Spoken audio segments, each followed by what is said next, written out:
संपूर्ण राज्यामध्ये गाजत असलेली फलटण नगरपालिका निवडणूक आता सध्या मोठी रंगतदार होऊ लागलेली आहे. कारण की 20 तारखेला मतदान होणार आहे आणि आज फलटणमध्ये ज्या अनेक मंत्र्यांच्या तोफा धडधडणार आहेत. आज थोड्याच वेळात या ठिकाणी शिवाजी चौकामध्ये मुख्यमंत्री देवेंद्र फडणवीस यांची सभा रंगणार आहे. त्याचबरोबर संध्याकाळी जी आहे ती अनेक दिग्गज मंत्री शिवसेनेचे जसे की गुलाबराव पाटील असू द्या, शंभूराज देसाई असू द्या, निलेश राणे असू द्या, यांची सुद्धा सभा फलटणमध्ये रंगणार आहे. यासाठी या फलटणमध्ये मोठा पोलीस फौजफाटा तैनात करण्यात आलेला आहे.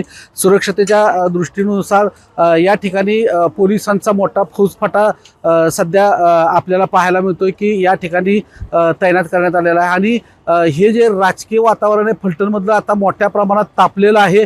आणि हे जे मतदान आहे किंवा या ठिकाणी ज्या लढती होणार आहेत, या लढती आहेत ह्या येथील दिग्गज नेते, म्हणजे जेणेकरून की माजी खासदार रणजितसिंह नाईक निंबाळकर असू दे किंवा माजी सभापती रामराजे नाईक निंबाळकर असू दे, यांच्या प्रतिष्ठेची मानली जाते.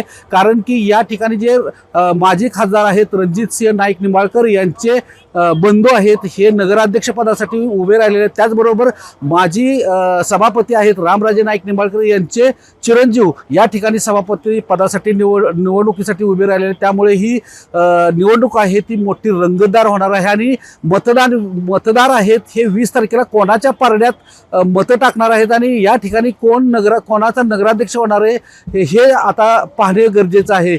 हे खरं तर जे आहे ते 21 तारखेला संपूर्ण निकाल होणार आहे आणि 21 तारखेलाच हे चित्र स्पष्ट होणार आहे. आज मुख्यमंत्री आहेत ते काय या ठिकाणी फलटणकरांना संबोधित करणार आहे, त्याचबरोबर हे जे गुलाबराव पाटील असू द्या, शंभूराज देसाई असू द्या किंवा निलेश राणे असू दे, हे काय फलटणकरांना सांगणार आहेत हे पाहण्यासाठी मोठी उत्सुकता लागलेली आहे. कॅमेरामन मंगेश कुमारसह प्रकाश शिंदे, जय महाराष्ट्र, सातारा.